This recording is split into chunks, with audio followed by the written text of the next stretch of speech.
buy that for $1. Oh, yeah. See, we plan ahead. That way we don't do anything right now. Earl, explain it to me. Now, say my name. Hey, what's up, everybody? Welcome back to another Dead Wire Live. This time you're hanging out with Jeff and Kev this time, and we have a fun little show for you right now. Going to cover some headlines from the last week and a couple from this weekend. It's a special Sunday night little review from us, so thank you all for joining us. Make sure you hit that like button. Comment down below on any headlines we're talking about.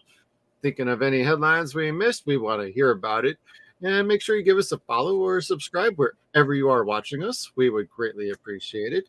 Now, Kevin, we have a first article up of the big news of the week. Supes is back in the headlines again. Thank you, James Gunn. And we got a first picture. What do you think? This, I thought it was AI art at first. I was very confused. I was like, I know, right? Is that Cavill? Is that the new guy? Is this the new suit?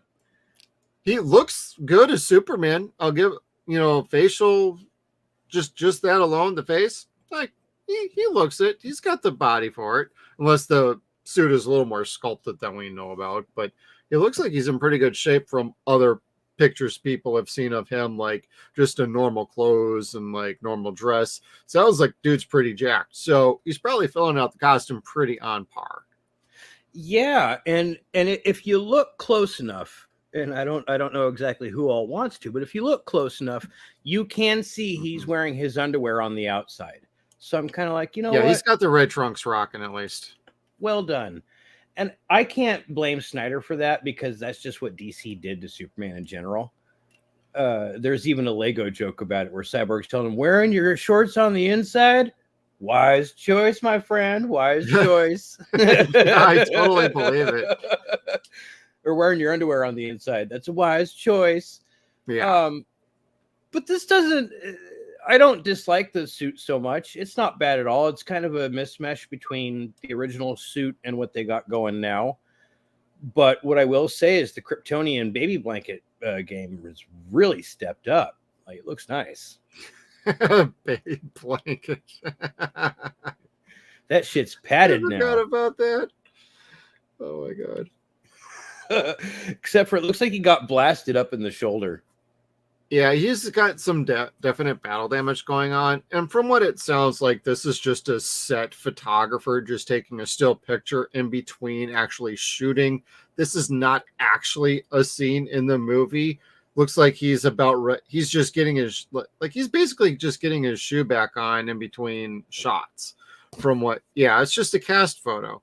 So I don't know how much people are ragging on the background and everything. It's just a background image, and this is not an actual still of the movie, and it's already been pretty much debunked. It's not a still from the movie, everybody. So please, you need to get off the soapbox thinking, my god, this is a shot from the movie. This is fucking stupid. Why is he putting on his shoe in the middle of a movie?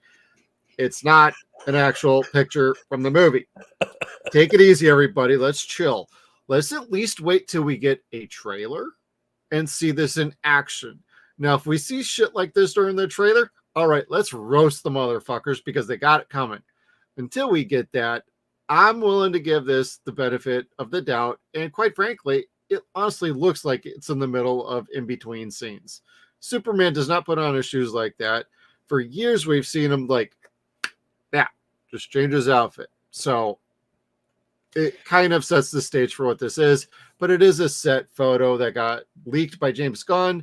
I think he's trying to get out there. He wants to show the suit, show what David looks like in this outfit, and it's got the right look. My problem is they should have green screened that background and actually made it look like, oh, we're in between shots, including that kind of eyeball from hell sort of thing looking, whatever the fuck it is, including that in the background. It just gives the wrong impression, and I think that should have been taken out or not even been there to begin with. Or here's the thought, use a different picture.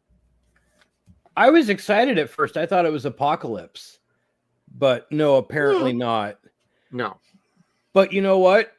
Your wish is my command. We swapped that out for a different emergency. That's my man. Cross the streams, bitches. But still walks a little bit slower. You've got time to put those boots on and make sure that there's no, kinks or folds in your socks, because nobody likes wearing boots with folds in your socks. Goddamn right, bro. Like, It's the man, when worst. those crinkles get right up in between those little toes of yours or on the heel, it really gets uncomfortable. Yeah, like Got to go especially sandal soups. Let's do it. sandals. Then And you get know that what? pedicure. Then you got to go shopping for a whole new set of shoes and boots here.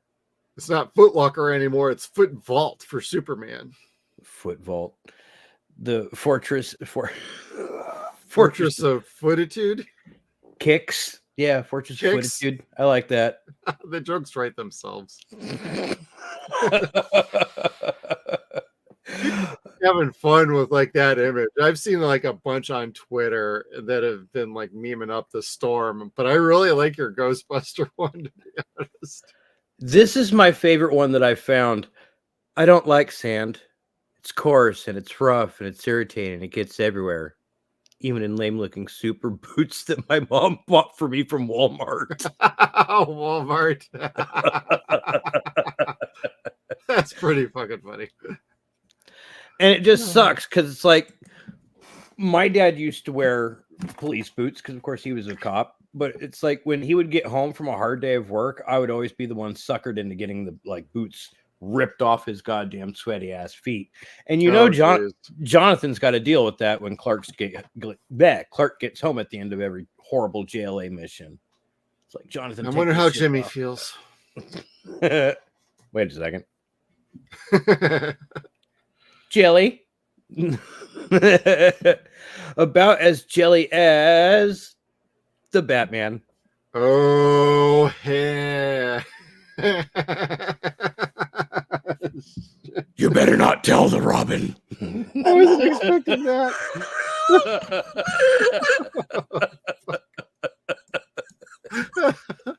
Shit. Well, welcome to Dead Wire Live, everybody.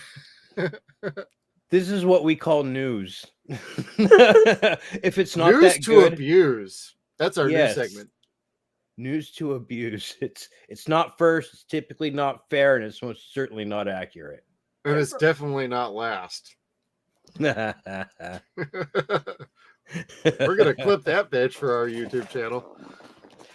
Oh, let's see here. What else do we have him doing though? Oh, he didn't just stop there. He went to Wanda's too. Oh. Yeah.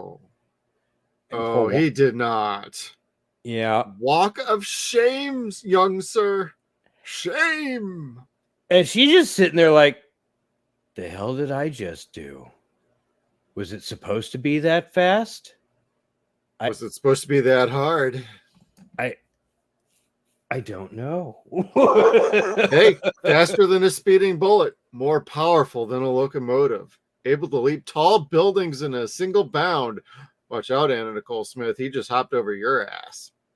Ew. I'm kidding.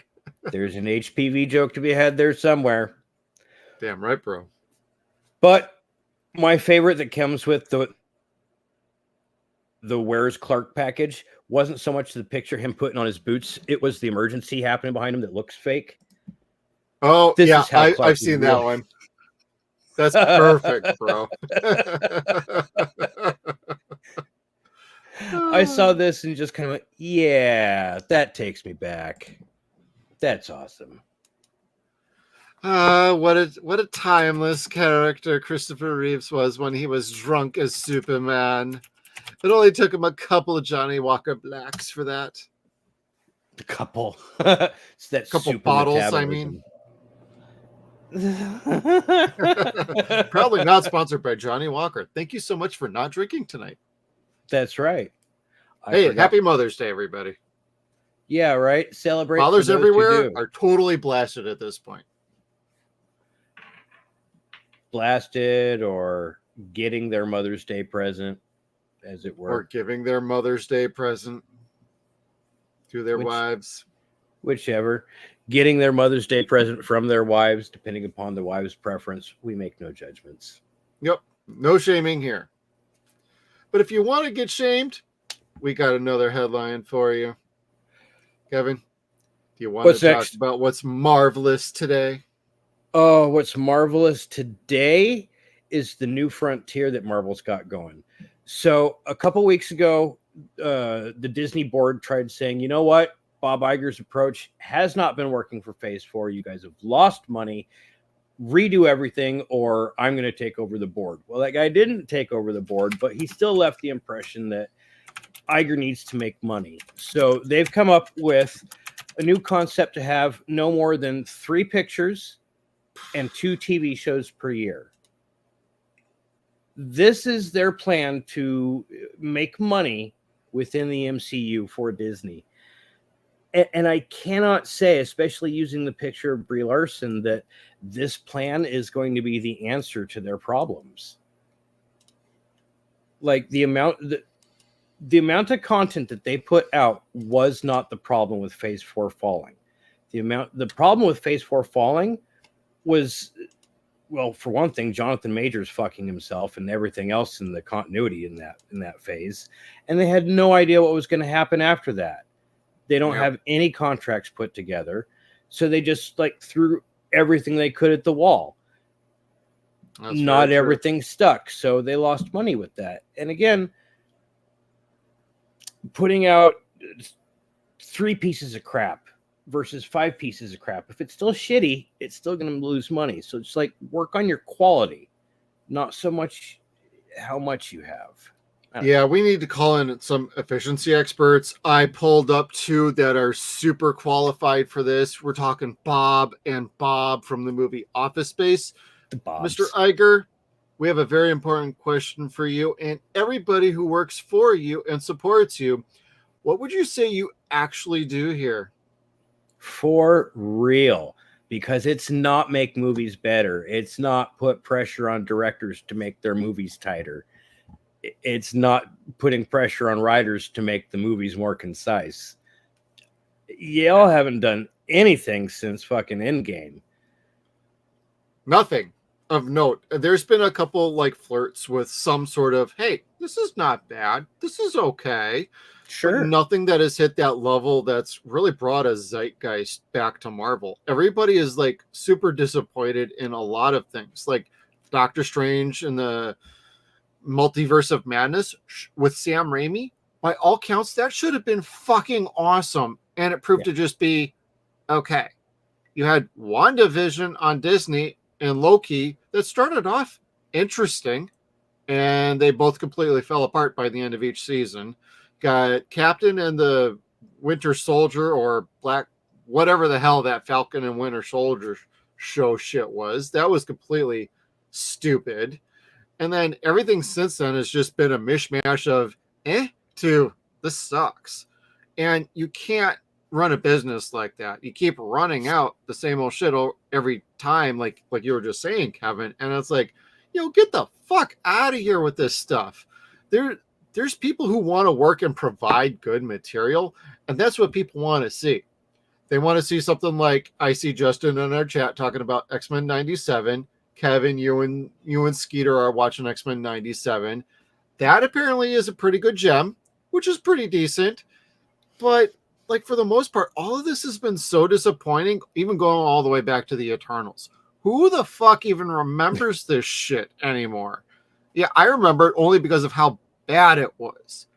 And this whole Phase 4 bullshit, honestly, I've heard it across other streamers, other channels, other podcasts.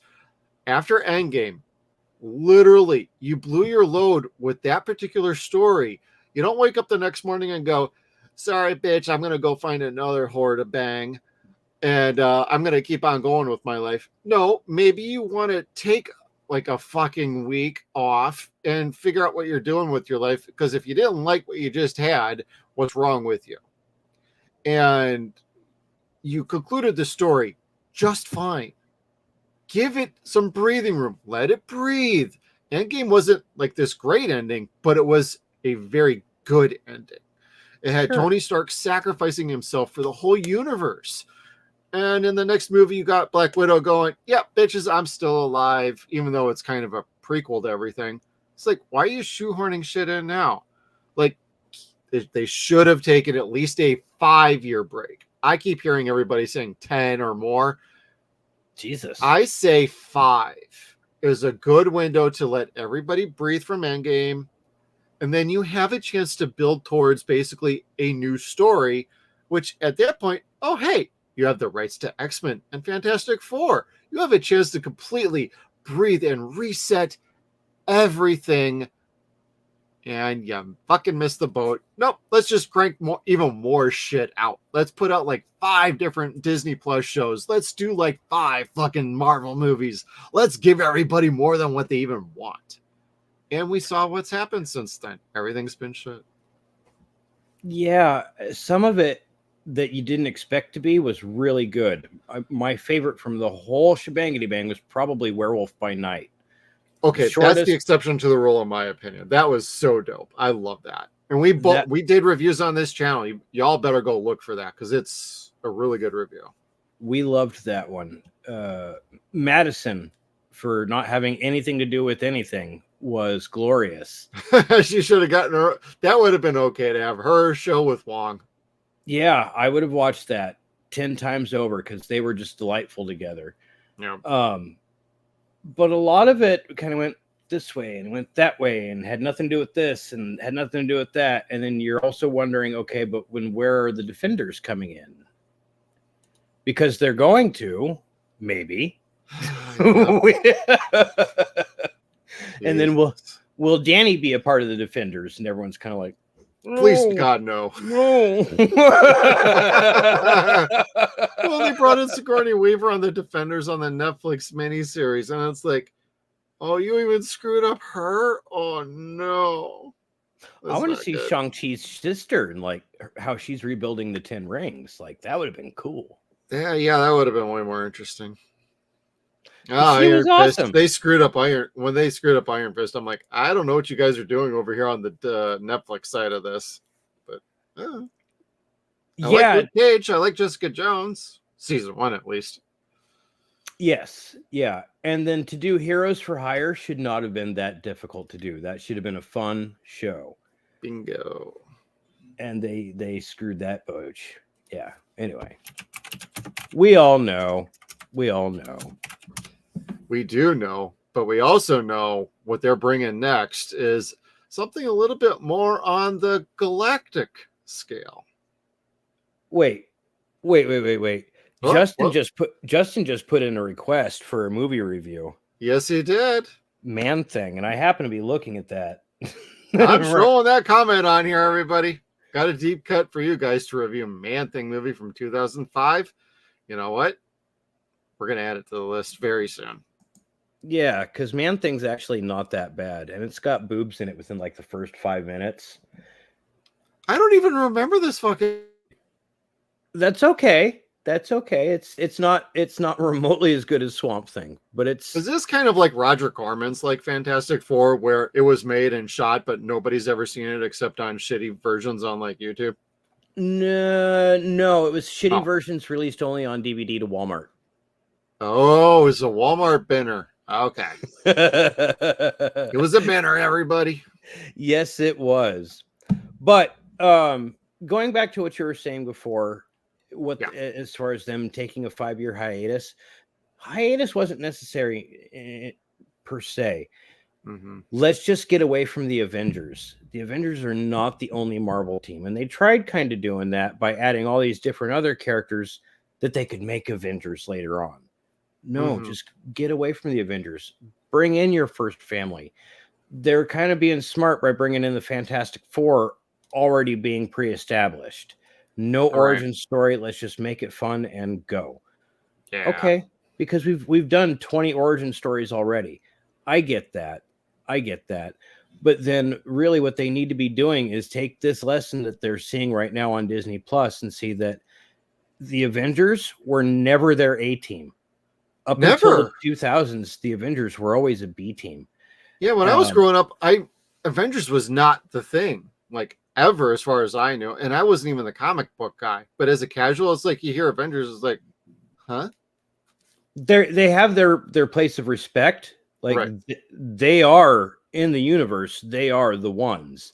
But when it comes to like popularity, who had the better stories during my childhood and your childhood, it was always the X-Men. X-Men were always king. Wolverine always Hank. owned that shit. Yeah. King.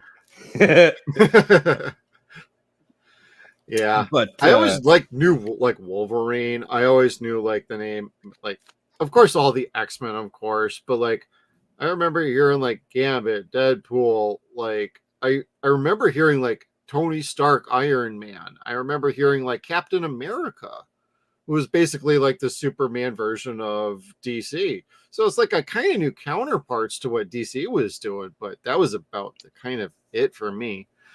I never heard of Guardians of the Galaxy till they were making a movie. I'm like, huh? I could not tell you how many iterations of the Guardians of the Galaxy that there were by the time that movie came out. Yeah. So who that they were going to pick to be in the movie was going to be kind of a big fun thing. Okay. And knowing James Gunn now, had we known him then like we know him now, that would have been fun to like place a pool of like what heroes would have been there. Kind of like True. the Defenders. Okay.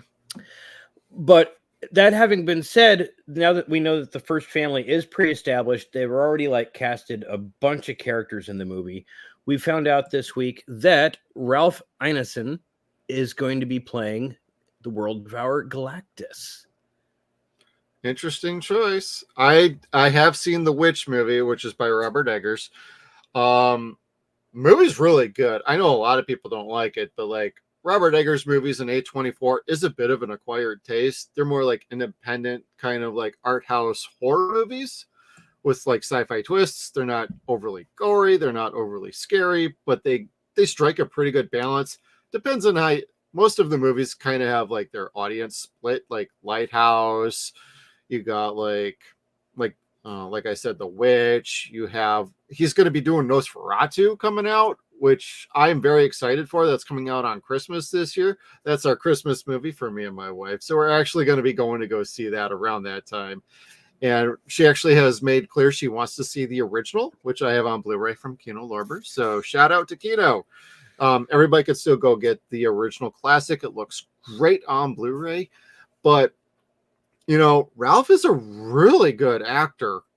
I'm still concerned about who we cast as like fucking Reed Richards with Pedro Pascal. I think that's a horrible fucking choice. But if we got a good turn from Ralph here as a villain, maybe. My big question would be, is he going to be in cloud form? And what are we getting out of Silver Surfer? Is it going to be a Silver Surf her or Yes. Silver Surfer him? Silver Surfer is going to be a female in this movie. I don't get that, but I'm not the comic guy. Please tell me I'm wrong, Kevin. Is there a female Silver Surfer in Marvel at all? Yes, and I believe this particular character is the original Silver Surfer's wife or girlfriend, the one that he became Silver Surfer to protect. Like, her name was Shala Ball. And his whole sacrifice was to protect her and his home world. Okay, so they're not making this up. This is actually a legitimate character out of the comic books.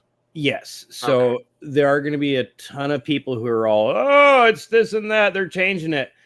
I don't think that they're necessarily changing it per se. They're just kind of fast forwarding that particular character to be this one.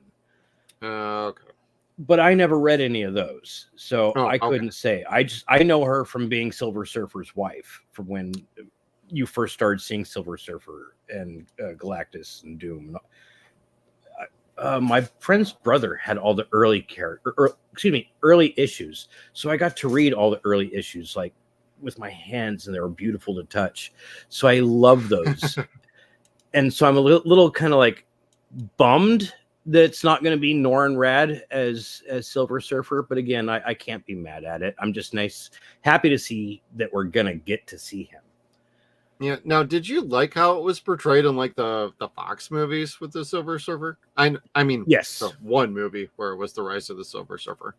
I did like the Silver Surfer in that movie. Yes. Now, wasn't that voiced by Lawrence Fishburne, if I'm not Yes. mistaken? Okay, thank you. Yep. And I want to say Doug Jones was the body.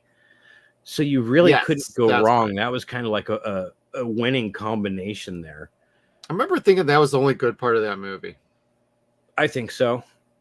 Because Galactus, like, you saw his shadow at the beginning, and that was it. You never see him except for like a cloud form. And you always were like, well, okay, are they going to come back and do like a director's cut, maybe? Which we never really got those back in 2005. So, yeah, or 2007 or whatever it was. Yeah, something like that. Yeah. But I don't know. I hope we get to see the giant purple Galactus. That's my big hope. He doesn't even have to be the big bad in the movie, but just I hope that's what we get to see. Something. Yeah, if awesome, they were gonna do this like how they did like the first couple of phases, like if this truly is a reset, if we start getting him in like end credit scenes for a few movies, that's okay. Take a moment to build him up, because normies don't know Galactus. Normies know Doctor Doom. Save Doctor Doom. Literally save Doctor Doom. Please don't put him in any of these movies unless you know you can handle making that character correct. This first movie with the Fantastic Four is going to be very telling how they're treating all their characters and the story. Because if you fuck up Fantastic Four, this is Marvel doing Fantastic Four. I remember for years everybody's all said, "I just can't wait for Marvel to get their rights back." And don't fucking lie to me, everybody. If you have been around as long as we have, yeah, we're crotchety old men. Fuck that shit. We've been hearing for like 20 years. Once Marvel gets the rights back, they'll make a Fantastic Four movie. If this movie does not work and does not succeed, nobody can make a Fantastic Four movie. Nobody. Other than Corman. Hey, that 1994 Roger Corman movie, as horrible as the special effects are and some of the costumes are, that movie is fucking awesome. My wife has flat out said that movie looked super cheap, but it's by far the best Fantastic Four movie she has ever seen, and she's seen them all. And she's not the big sci-fi geek. She likes her video games. She likes some of her sci-fi movies. She's more fantasy. So when we talk about Lord of the Rings, that's more her speed. We talk about something like this, it's like, yeah, I know a Fantastic Four. I've seen Spider-Man, the animated series. She's played the video games, X-Men, Marvel Ultimate Alliance, things like that. She knows of these characters. This is not like her wheel well, though. But even she said that Roger Corman movie was actually a lot of fun to watch. And it actually has a good heart and spirit to it. If this movie can't even capture like the heart and spirit of what truly makes the Fantastic Four a brilliant adaptation from the comics, then what the hell is Marvel really trying to do here? You cannot be going for the big bucks. You have got to make a good fucking story. I'm curious to know who's actually writing this fucking movie. Kevin. They can cast whoever the fuck they want, but if they have a shitty script, they're cashing the check and checking the fuck out. I don't know. Like, I've been suspecting for a while that they've been using AI writers for some time. We'll see if they actually are or not, but it's directing a script from Eric Pearson, Josh Friedman, WandaVision writers. Or Peter Cameron is at least one of the WandaVision writers. I see more than two writers on here. When I see more than two writers, I foresee a problem because it's been rewritten then at least 2 or 3 times. Because everybody got to get accredited if they're keeping enough of their writing in the script. Yeah, unless they've got like a writer's room like they did with She-Hulk. But again... Well, this is a movie. You can't really do a writer's room with a movie. No. So I guess we'll see. I hope he's it's better than the in a last. Frankenstein adaptation by Guillermo del Toro. Coming up, he will also be seen starring opposite Jacob Elordi, Oscar Isaac, Mia Goth, and Christopher Waltz in Guillermo del Toro's Frankenstein for Netflix. That sounds Ooh. fun. Okay, I'll take that, please. All right. Well, with questionable roles with Fantastic Four this week, they did announce that John Malkovich will be joining the movie. Oh, However, I didn't catch that one. Yes, but they did not say who he will be playing. So, is he going to be? Oh, I don't know. yeah. Please don't tell me he's Doctor Doom. No. My guess would be he's. Please don't do that. Maybe the Tinkerer or God, I can't think of his name. The bad guy that makes molds of people, and his daughter's Felicia. She's the blind lady that Ben is dating or married to at this point. I think I don't remember. Oh, okay. Justin will tell me, I'm sure. Yeah, that's okay.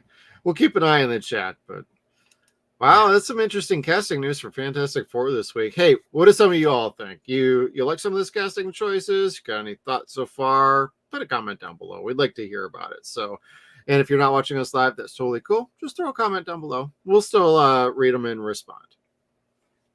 Yeah. But now going back to what you were saying before, A24 did The Witch. Yes. Oh, golly, because we kind of have to talk a little bit of trash on them this week, don't we? Oh, well. All right, well, let's do it. The show that we've been really waiting for this year, for over a year, the Crystal Lake series on Peacock was, I don't want to say canceled, but indefinitely postponed as Brian Fuller pulled out as showrunner because he and A24 couldn't come to an agreement on creative terms. Hey, Brian, great pullout game, buddy. Hannibal season 4. Let's go.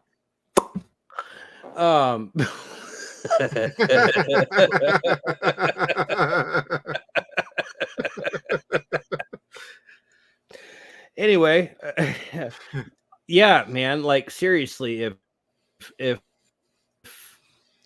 NBC kind of owes you one, if they were kind of diddling you around with this series, let's have that reunion or that reunion movie of Hannibal. Because golly, season 4 was just, we wanted that. And I know you guys just did a reunion at a comic panel, so yeah. Or a con panel. I can't say comic. So, but yeah, that got Shot Glass. Really? Friday the 13th Vengeance Part 2. I had done the Kickstarter a few years ago. They sent all the Blu-rays out with their stuff, so I got a shot glass with it. So that's cool. Pretty interesting. Although they're kind of in the news lately too, and I'm not sure how much longer I'll be supporting the Vengeance crew. But that aside, it's unfortunate what's going on with the TV show. We'd been hearing like Brian was involved with this like a couple years back. Yeah. And all I can think of is Sean Cunningham is kind of on a rampage lately and trying to piss everybody off. So my kind of vibe and feeling on this is Brian got sick of Sean's crap and was like, okay, I'm out of here. If you ain't going with my idea, fuck this shit. I've started shows for everybody else. Other people have finished half of them. I've been able to complete some of them that got canceled. So you know what? I don't need this shit. I'm going to go back and do something else worth my while. Kinda like that's what it feels like to me, my opinion. You could be making money, but not making art and not feel fulfilled. And that's probably where he was. Because, yeah, Cunningham has been pissing off everybody every which way that he can. Everybody. For unknown reasons. Yeah. The modded video game that makes no profit whatsoever shuts them down. Yep, fuck that. It's out. And Lord only knows what the truth behind this bullshit is. Probably making some asinine changes so it gets canceled. Yeah. I can't stand shit like this, but it's like, what can you do? We're just fans, and we love this franchise. We want it to be fun. We want it to be good. Doesn't have to be winning any sort of Oscars or award-winning cinematography. We want fucking nonstop killing machine killing people that deserve to be fucking killed. It's a fucking horror movie, everybody. That's half of what we cover on our shows is horror. Like, this isn't rocket science until you're building a rocket, and this is Jason Voorhees, who just kills people. And grows pot. Grows pot. And still thinks his dead mother's alive even after 60 years. You know what? Time means different things to him. Jason is special. Yep. Jason is also stupendous. Stupendous.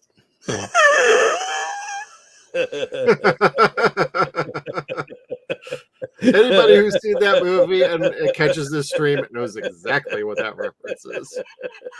It's stupendous. Honk, honk.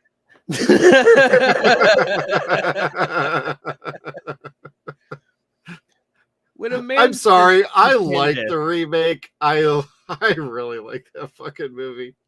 I don't have a problem with like any of the Friday the 13th movies. I have problems with like half the Halloween movies and like Nightmare on Elm Street, but I don't have a problem with like any of the Friday the 13th movies.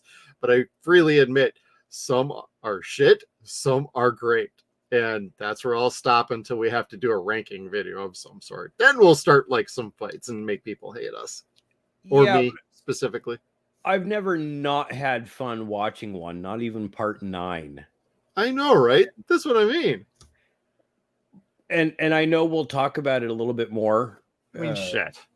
With another show that we're going to be doing. 0. I have the figure for fucking Goes to Hell right here. Cool. Hearts of Darkness. There's a documentary coming out soon, so keep an eye out for everybody. Is that finally coming out? The story of how that movie came to be and how? Yep. Okay, good. Sounds like it's finally wrapped up and they're working on putting the finishing touches on it. So good. I've been waiting to see that. Me too. I'm pretty interested. So yeah. What I like is how that movie just starts off like a typical Friday the 13th movie and then just goes completely off the fucking rails after like 5 minutes. The second they blow him up, it's like from that point on, it's a whole different sort of ballgame. It's a whole other movie altogether, and they're lucky it was fucking entertaining, god damn it. Game over, man. Game over. Yeah. But I don't know. I want the best for Friday the 13th, and I wish Sean Cunningham did too. The fans want the best for Friday the 13th. Yeah, I don't know what Sean is like thinking these days. Like, I know you want to protect your IP if you actually own the rights to it, but like, can you try and work with some of these people, or do you have to be this bullish? Like, I don't get it. I just don't get it. He's not trying to protect his IP. He's trying to protect his bank account. He should have plenty of money, though. Should. It's right in between the dictionary between shit and syphilis. And pillaging everybody else's bank accounts. Yeah, well, just saying. If he could do his job better and be a better creator, make more of these fucking movies. Don't fucking pickpocket people for trying to make art based on the character that you did. Can't even say necessarily you created per se, but I don't know, like fuck. You see people like Mustafa Akkad. That was somebody that's protective over their IP. Even when it was stupid, he was still protective over the IP. Yeah. I don't see don't see Cunningham being protective. Yeah. I mean, that's probably what he's calling it, but I don't see it that way. But that is unfortunate, but we're not getting our Crystal Lake TV show and probably never gonna get it. Whatever. We'll just wait until he dies. We could be patient. No, I'm just gonna keep enjoying Vincente DeSantis and Never Hike Alone. That's true. The award-winning show or the award-winning film series now. The fan films. Yep. There are some good fan films out there, everybody. I do recommend Never Hike Alone. I'll actually put a link down below. Go follow them on their social medias. Movies are actually pretty good. First one, you'll feel like it's a little bumpy, but by the time you get to Never Hike in the Snow and then Never Hike Alone Part 2, they figured their shit out real quick, and Never Hike Alone 2 turned out to be pretty fucking awesome. We are planning on covering that on our 0 Point review series. We're just determining where in the schedule that'll fit best. But a few months ago when that came out, Kevin and I were pretty excited for it, and we definitely enjoyed it. We want to give it the full treatment, though. Yeah, because it's a fun series. Yeah. It's my favorite sequel as far as any sequel part that's 6, so it carries on very well. Yes, so that's where I'd say it's my favorite sequel. Is it takes Tommy's story and it just kind of goes with it and gives it some good closure, and so I really see it being closure in that vein. Oh yeah, I get a kick out of that one and the Voorhees one by Cody Falk. So we'll definitely put those links down below so you can all check those out. And don't be afraid to go kind of poking around. There's another one I like called Jason Rising. I'll throw that one down below too. I get a kick out of that one. So we'll throw a few links down below. So if you're kind of curious, absolutely go check those out. Yeah. And what else do I have for you? Oh, in a bit of good news. And yet, yes, there's an upward inflection there. Upward inflection. Lord of the Rings is returning with Gollum. And we do have Peter Jackson writing this film. And this is going to be Gollum's prequel story. Is this correct? Of some sort. I'm not terribly familiar with the books, but from what I understand, this is kind of pulling off of like a couple chapters from another book where they talk about where Aragorn has to try and track down Gollum. I don't know if they're really getting Vigo back for that. I have my doubts, but it sounds like they're setting that up as kind of a in-between for movies. I kind of thought they were maybe, when this announcement came out, and I didn't know it was really about Gollum, I just saw the first headline of like Peter Jackson's returning to Lord of the Rings. My first thought was, oh, they got the rights to the Silmarillion? That's pretty dope, because I kind of did, when the first trilogy came out, I was told, man, if they do the Silmarillion or the Hobbit, that'd be so dope. And I kept hearing that from like the big Lord of the Rings fans. And so I kind of did my homework after the movies came out, and in between the movies, like, oh, what's the Silmarillion cover? What's the Hobbit cover? Hobbit sounded kind of kiddie.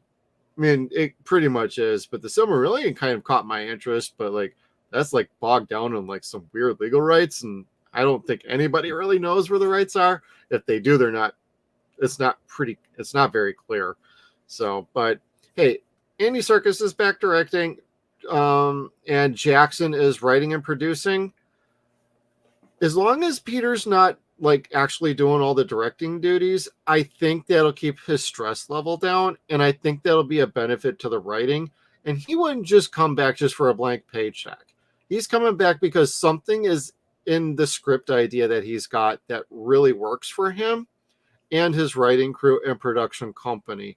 And if this brings Weta back for visual effects, I am all for it. They're a fantastic visual effects company out of Australia, and I think they're awesome. So I see this as a win-win. I just hope the movie ends up being good. But I totally believe in Andy Serkis as a director. I believe in him as an actor, because especially if this is a hunt for him, I'm just kind of curious about casting. And as long as this is just like one movie and not like a trilogy, I think we'll be okay. It just kind of depends on what we're going to get after this, as long as this is. Oh, gosh. Yeah, right. Because the Hobbit being turned into a trilogy, I know like book aficionados of Lord of the Rings were just screaming like, this should only be one fucking movie. Should only be one fucking movie. Yeah, after watching all three movies as a fan, it's like, this probably should have just been like two movies. Because I never read the books and I never will. Sorry, not sorry. But I'm not a big book guy. So Yes, I can read, everybody. Don't get off your high horse. But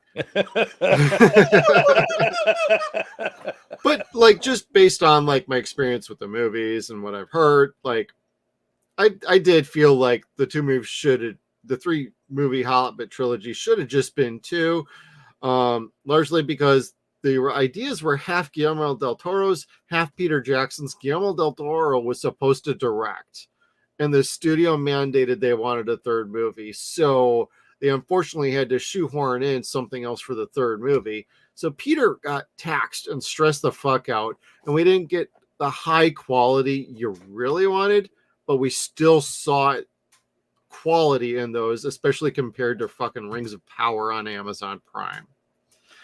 So that said, I think what we're going to be getting going forward is going to be good. I hope it is good. I hope so. Like I didn't, because I'm a game. I'll go see it. Yeah, I didn't dislike The Hobbit. I didn't like it, but I didn't dislike it neither. Yeah, it was kind of like mid for most people. So yeah, and I read the book. So I read the book, I want to say, before seeing the Lord of the Rings movies. Okay. But before reading the actual Lord of the Rings book itself, because I had no plan to actually go back and watch the cartoon, but I did want to know what the hell they were talking about in the movies that I was watching at the time. I don't know. I don't know. I like Gollum. I like Andy Serkis as a character. Oh yeah. I want to say I have that faith in him as a director too, but golly, the last thing I really recall seeing of his was Venom 2. Yeah. And Venom 2 was so cool to a large degree, but then on the other hand, you could see where was that his fault where the movie got stupid, or was that Sony's fault where the movie got stupid? And I'm more than willing to believe it was Sony's fault where it got stupid. Yeah, because you had like fucking Woody Harrelson in there. It felt like his character couldn't figure out where the hell it was going, and you shouldn't do that with Woody. Like my wife and I are watching all the Planet of the Apes movies, and he was in the War for the Planet of the Apes with Andy Serkis as the lead, and like fucking Woody was crushing this as a bad guy so good. And then I remembered back to Venom Let There Be Carnage, and I'm thinking, wow, you wasted him. I mean, and I like the movie, but I'll freely admit, like, yo, you guys wasted Woody fucking Harrelson in this movie. His character acted different than when he did in the first, like, 5 seconds that he had in the Easter egg. Yeah. He was a completely different character, and it just didn't work because if you've read the comic books, it wasn't Cletus Cassidy per se. Right. It was very different. Yeah. And I liked the crazy that Woody could do. Right. Needed that. Yeah, Woody is very proven. The fact that the character just didn't work in the movie all that great is not on him. That's more on the writers. I don't even blame the director for that one. It's like he's trying to navigate the script. But overall, I mean, I still like that movie. But I think Andy has improved over time. I think he knows what works and doesn't work now. I think this will work out for the benefit of Lord of the Rings. So I hope so. I think so. And if Peter's kind of a guiding, consulting hand, like, oh, hey, did you think about directing it like this?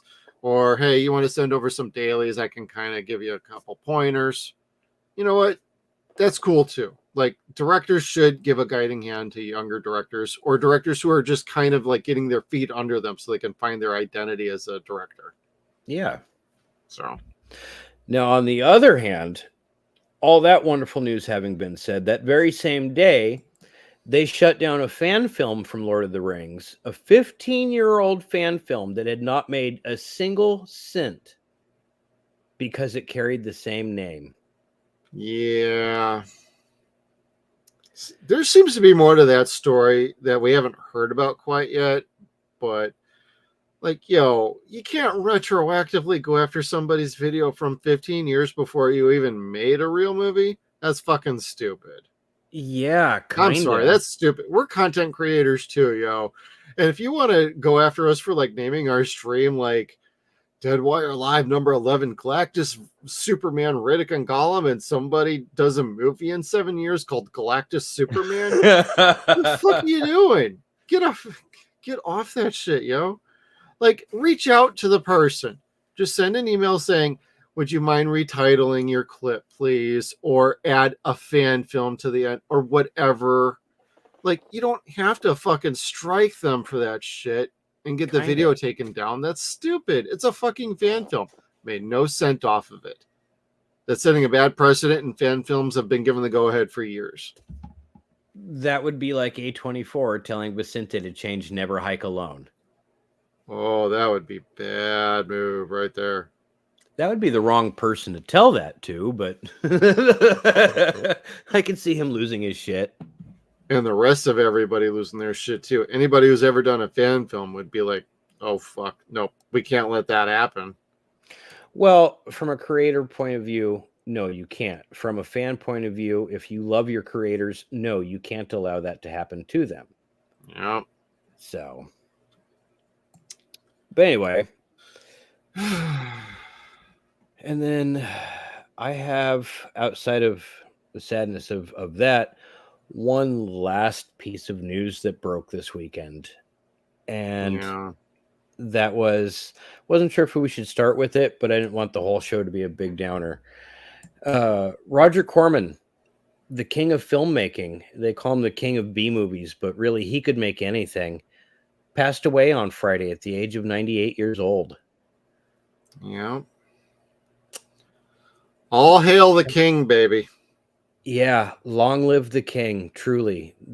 No one person has contributed so much to Hollywood and filmmaking as Roger Corman has. I defy anyone to argue that. I don't really give a shit. The way I explained him to my wife is, what is the one thing that you love the most in a movie? Whether it be a concept of how movies are made, an actor that was in a movie, the type of a scene that's shot. What is the one thing that you love the most about a movie? Yeah. And she had to think about it for a second. I said, don't answer, because the answer is going to be the same. Whatever it is, Roger Corman invented that, or created whoever. Or had a hand in helping that along. Yeah. Yeah, like he is the actual Steve-O-Meter from Mystery Science Theater. Like, Corman had a hand in everything. And it was never like he manipulated movies to be certain ways.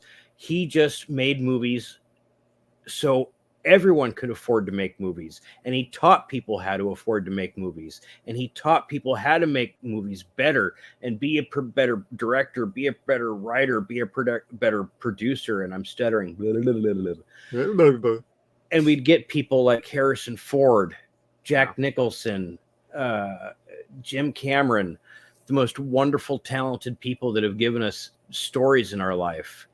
You got Jack Nicholson, Bruce Dern, Peter Fonda, Francis Ford Coppola, Martin Scorsese, James Cameron, Peter Bogdanovich, Gale Ann Hurd, John Sayles, Ron Howard, Jonathan Demme. Those are just a few. Sylvester Stallone got his first acting role in Death Race, everybody. Did he really? Yeah. I did not know that. Although some people will argue it was an adult film before that, but actual first film Hollywood role, Death Race. That's cool. That's very groovy. Just think, if James Cameron didn't get hired and then fired from Piranha 2, who knows where the fuck he would be today? Yeah. Just saying. That's true. That's true. Hired and then fired. You know what? It was just very surprising that he wasn't hired back. So, yeah. But I don't know what the details of that firing were. So I couldn't. Yeah, a lot of people. That story seems to be one of those that is kind of lost to history. You almost have to ask somebody who was actually around on that set to be like, so what happened with that? And who knows if they're even going to talk anymore? And Cameron's like so far removed from that. He's like, whatever. Yeah. I'll just go make my Avatar movies that are making more money than his studio ever did for the last 60 years. Kinda. Although it's a little I like that chip on their shoulder of, Oh, you think I suck as a director? Okay, I'm going to go on and I'm going to show you how good I really am. Well, he did a couple times. He Yeah. just hasn't done it in a very long time. Yeah. He just brings in the moolah. Yes, he does. Oh, golly. And I don't want to say this as a diss to him. He has a cult. Cameron has a definite cult of crazy ass. His cult is certainly way nicer than the Snyderverse cult. Yes, that's true. That's true. Because at least you could talk to them and not feel insulted half the time. No, but I feel weirded out regardless. Like, yeah, I could see that. The groups of people that seriously had like therapy groups online, find and save one another from killing themselves because the Earth doesn't look as pretty as Pandora does. And I'm like, try drugs, really do. Like, your life will get better. The cults. Cult of personality. But speaking of cult, I wanted to bring in one other picture and post for Mr. Corman from Jim Warnowski, who Jim directed so many of Roger's pictures. Yeah, he did. A student and a friend and somebody that we've loved his pictures growing up all of our life. Oh, hell yeah. So it was Chopping hard. Mall. Yeah. Or Killbots, whatever you want to call it. Killbots and then Murderbots also streaming on Tubi right now. That was our shameless plug. Also a non-sponsor, proud non-sponsor is Jim Wynorski's pictures. Anyway. But you could sponsor us and we don't require much fee. That's true, if at all. We're cheap dates. But Corman's one of those people that had so many pictures that you can't answer what's your favorite Roger Corman picture. This is very true. Gosh, because I want to say Fantastic Four, and that didn't see the light of day. I also want to say Little Shop of Horrors. I want to say Death Race 2000. And I know he didn't direct it, but like Battle Beyond the Stars. That's a Roger Corman movie. Whether he's directed something or just produced it, like he's a very hands-on producer because he doesn't want to lose that money. That is his pride, his professional pride. That is his business. I will get this movie made on time, on budget, if not beforehand, and for less. Oh, and people want to say he never did a TV show? Yes, he did. He did a TV show called Black Scorpion back in 1999, which was kind of a update from Batman, the original series from '66, but with a female superheroine, which we will be covering on our podcast this year, so stay tuned for that. Shameless plug. I do remember that. Yes, I do. Yep. Shell and tell. Mm-hmm. So, and maybe we'll add the two movies that Corman did that spurned that. So, Joan Severance. We'll need to get you a couple towels for those movies, though, Kevin. 2 towels. I want Riff Tracks to do just a jokes for Fantastic Four. Like no one's going to see it anyway. Why not? Especially with what happened here, they would sell tons of that. Yeah, tons of it. That'd be cool. Yeah. And if you like Corman flicks, there's tons of them that have been done on MST and Riff Tracks as well. If you don't want to watch them with the jokes, you could watch Corman flicks on almost any streaming service. They're all on there. Oh, hell yeah. Or check your local store. There might be some DVDs just sitting on a shelf in the half-price bookstore or your Goodwill store or something. There might be some DVDs that are looking for a new home that you could try out for not much money. So yeah, there's so much out there. You could probably find it just about anywhere. Watch something good that's cheap. And I don't mean that just for your pocketbook.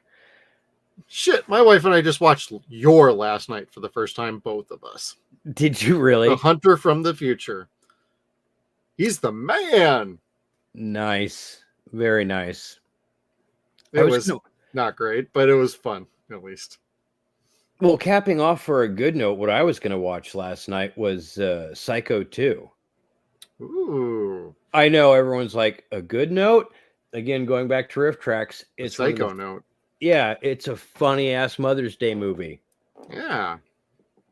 So, and since my wife and I didn't really get to see each other for Mother's Day, but for like maybe 3 hours today, that's kind of what I Right. did was watch Mother's Day movies, like comedy type riffs.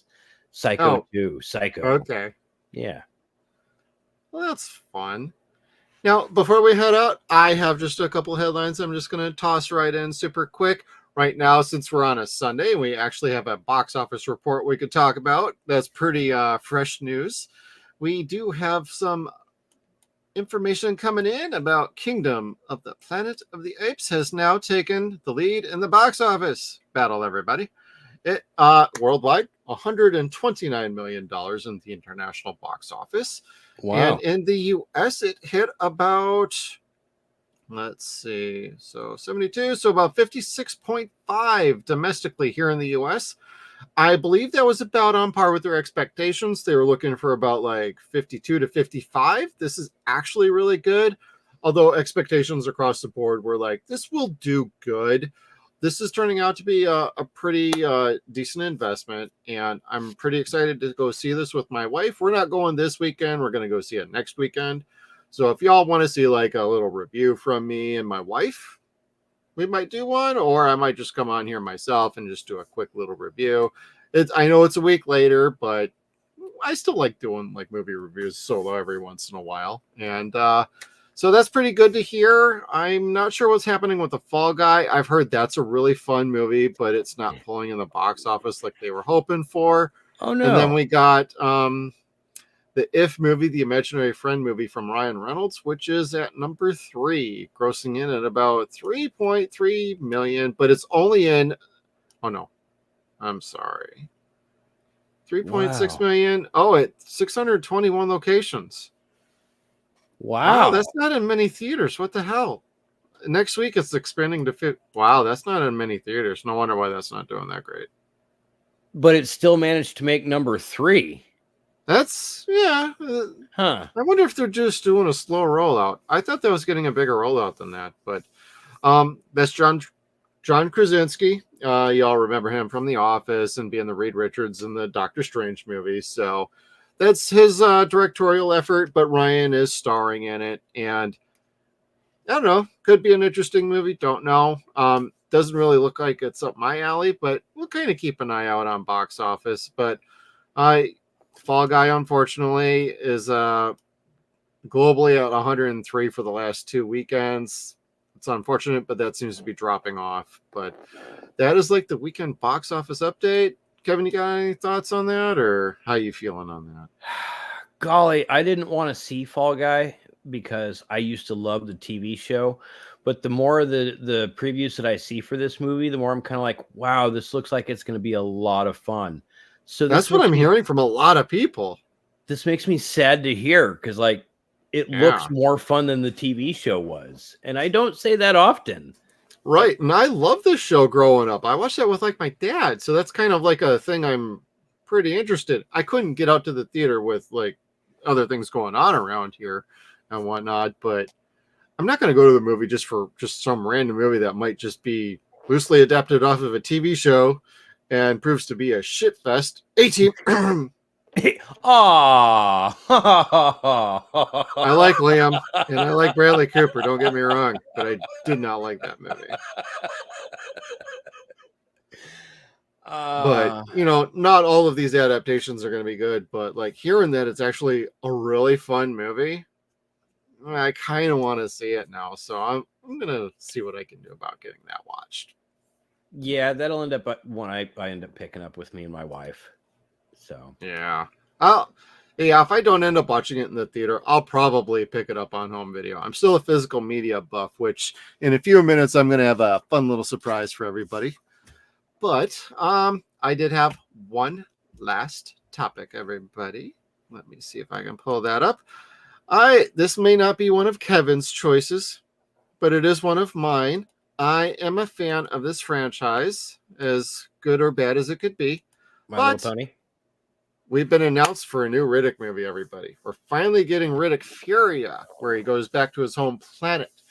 So I'm pretty excited for this. I like Pitch Black. I like Chronicles of Riddick. Hell, I even like Riddick as a movie. It's not great. I understand that. But this is kind of my wheelhouse. I like my space science fiction. And this has I've enjoyed these movies. I don't like the Fast and the Furious movies. Okay, if I lose all of our subscribers, I apologize for that. But for Vin Diesel movies, these are my movies, this and the Iron Giant. And I'm pretty excited for this. The team is back. Vin owns the rights to these. He's been a big fan of this. The video game on the Xbox years ago was super dope. They did an animated feature that was really good too. And it's coming back around. We're going to finally get another one. It's starting to shoot in August. I think it's because they finally wrapped up all of the Fast and the Furious now. And this has opened up a hole in his schedule. And he finally has the investments needed to get this going again. So we're getting we're getting Furia finally. I believe there was only supposed to be like one more movie after this one, because they had an idea for like a trilogy that was supposed to start with Chronicles. But then they had to do a reset with Riddick, and now they're getting back to Furia. And then I believe the following movie is supposed to be the last one, unless plans have changed and they're going to go for 20 movies, and then I'm checking out. Picture the MCU, but just Vin Diesel. Yeah, but Pitch Black is a fantastic creature feature movie, and Riddick was more along those lines. Chronicles tried to go like a bit too epic. I enjoyed it, but I also understand it was a bit long for most people, and it didn't really connect. And I'm game, but if it ends up being bad, then I'll be the first one to be like, well, that sucked. That sucked. You and Brandy both would be one to watch that. Like, that's her jam. Okay. Yeah, I'm pretty down for that. I mean, not everybody is, and it's kind of a franchise that hasn't been touched in quite a while now, since the last one, which is fine. Sometimes the nice break helps, and it gives a breath of fresh air and new perspectives and gives people a chance to kind of reset. But I like David Twohy, so I'm really down for that. He did a great movie called Below. It's a submarines kind of ghost story horror movie. I really like that one too. So, I didn't realize it was a ghost story. A little bit. Okay. Yeah. Or haunted sub movie, whatever you want to call it. That is my wheel. There you go. And just as a thank you to everybody tuning in, if you catch this on the replay, you are only catching this on the live stream. I am handing out the Crow 4K digital code, everybody. Take a picture. Take a picture. And in 5, 4, 3, 2, 1. Code is gone. Nobody else is getting it. So if you tuned in and you're watching the live stream, you just got a code. Congratulations. And thank you. Yep. And thank you, everybody, for tuning in. We greatly appreciate you tuning in for a Sunday live stream, even if it's on a replay. Totally happy to have you with us. Please, if you like this video, please give us a like. We greatly appreciate it. Comment down below any of the headlines we covered. You got some thoughts, you got some comments, you think we're a bunch of idiots. Hey, put it down below. It's okay. And we also please give us a follow and a subscribe. We greatly appreciate it. Whether you're on Rumble, you're on YouTube, wherever you are, please help us along. We greatly appreciate it. So thank you, everybody, for tuning in. We'll see you all on the next stream. And I'm still playing.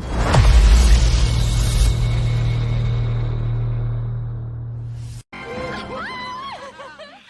buy that for $1.